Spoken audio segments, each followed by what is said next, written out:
So before I begin my speech today, I'd like to begin by asking a couple of questions to all of you. How was your day thus far, and what did you do from morning till now? Working. Working? Oh, nothing else? Reading. Breathing. Breathing? Reading. Roaming Did you outside. forget to breathe? Roaming outside. The manager should be informed. Okay. I think what I've heard is very true for most of us, if not all of us. So that brings me to the second question, which is an extension to the first. And that is this what a typical day in the life of an IT employee looks like? Here in Oracle. Or do you do something more? Anybody? Apart from work. Toastmasters. Excellent. Dance. Excellent. Social media. I think everybody is on Facebook now. Cafeteria gathering. Yeah, that takes an hour of our time. One thing I've realized in my experience is that. Sorry? The brain is almost gone. Drinking. One thing I've realized in my experience is that once we get settled into the job, we become very comfortable and we get into a certain rhythm. We come to office in the morning, have breakfast, have tea, fix a bug, get it tested by the QA, visit your manager, have lunch, have tea, go back home, sleep and come back. So life becomes very monotonous and we keep doing the same thing over and over again and we become very good at it. But actually it's very bad. So today I would like to explore some of the things that will help us to come out of our comfort zone and will help us to become more productive in work and in life. I know this is the appraisal season and all, okay? But please do not hear these words in the voice of your manager. Okay, so let me nosedive straight into the first point of the day. Studies have shown that, not me, from all learned people the world over, that being an early riser is very key to being very productive throughout the day.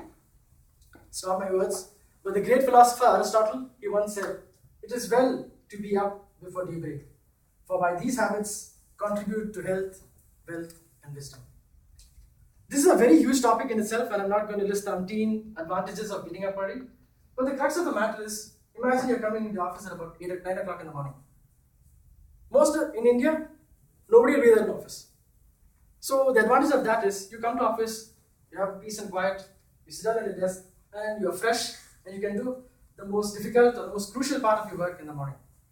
But if you come in at about 11:30, then you have everybody there and people can be disturbing and distracting you. So it's always good in an office environment to be early in the office, so that you can capitalize on the hours of free work. That brings me to the second point of the day. Now this is a very common management funda. And also what I would rather say it's just common sense, and that is to prioritize your tasks. As cliched as it sounds, it is true. So what I would do, what is recommended is, people say the studies over that you maintain a list of things that you want to accomplish maybe in a day, or in a week, or in a year. Have it before you, in whichever way it works for you. For example, some of you may like calendars, right? You can do events and you can track them. Okay, I need to go to Toastmasters today. Then I need to go to tea. For example, so you can track your itinerary or the things to do for the day. I'll tell you what I do. I'm a very forgetful guy. So I have a piece of paper and I write the list of things that I need to do for the day, and I keep it right next to me. And so every time I work, I actually see the task that I need to do today, and I'm very conscious that at some point during the day or during this week, I need to get that. So it's always good to prioritize your tasks and not just maintain it in your mind, because during the day you tend to forget things. So have it written down. It's the recommendation. So this brings me to the third point of the day. A very simple technique. Whenever you have small things, small tasks that come before you, it's always good to finish them off if they don't take more than 5 to 10 minutes. Let me give you an example. Say you have to reimburse your mobile bill. All of us do, right? Yes. Right. So how long does it take? 5 minutes. 5 minutes. So has anyone procrastinated that? Actually, I procrastinated it for 6 months. So one thing I learned from not doing this at the right time is, all these small tasks will actually will combine, and you'll have one massive task in front of you, and that's going to take a chunk of your time, many times over the 5 minutes. So it's very important, if you have a small task, within 5 to 10 minutes, do it then and there. Please, Oracle is not going to lose a lot of money by you going and spending 5 to 10 minutes doing some personal work. Okay? So please keep this in mind. Then it brings me to the fourth point of the day. How many of you have hobbies?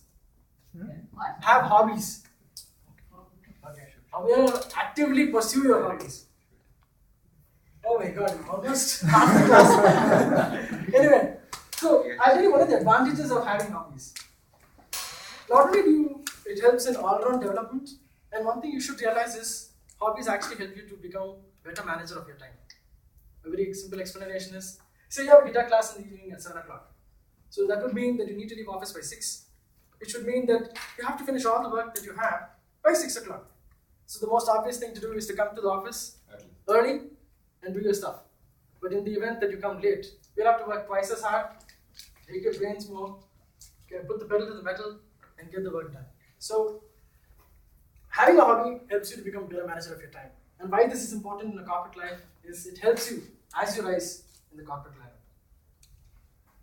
I know I'm sounding like some management, but please bear with me, just 2 more minutes to go.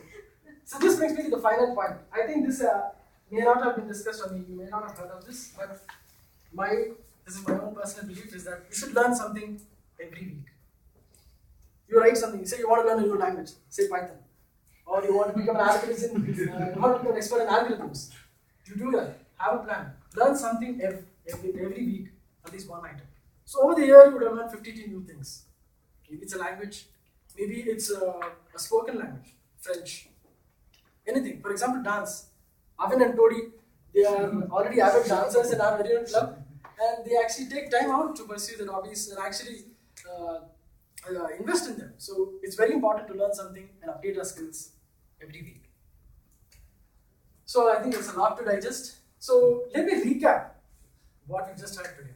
The first thing is, be an early riser. And I pray that you'll remember what I said. The second thing is, prioritize the tasks. We will remember but not follow.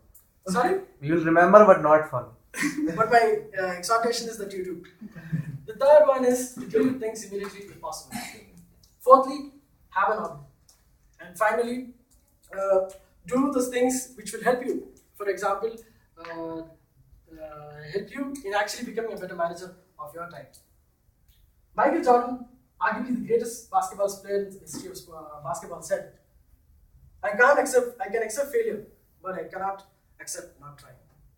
I'm very sure all the points that we heard today are very well within the realms of human possibility, and I exhort you all to try some, if not all of them, in your life. Thank you.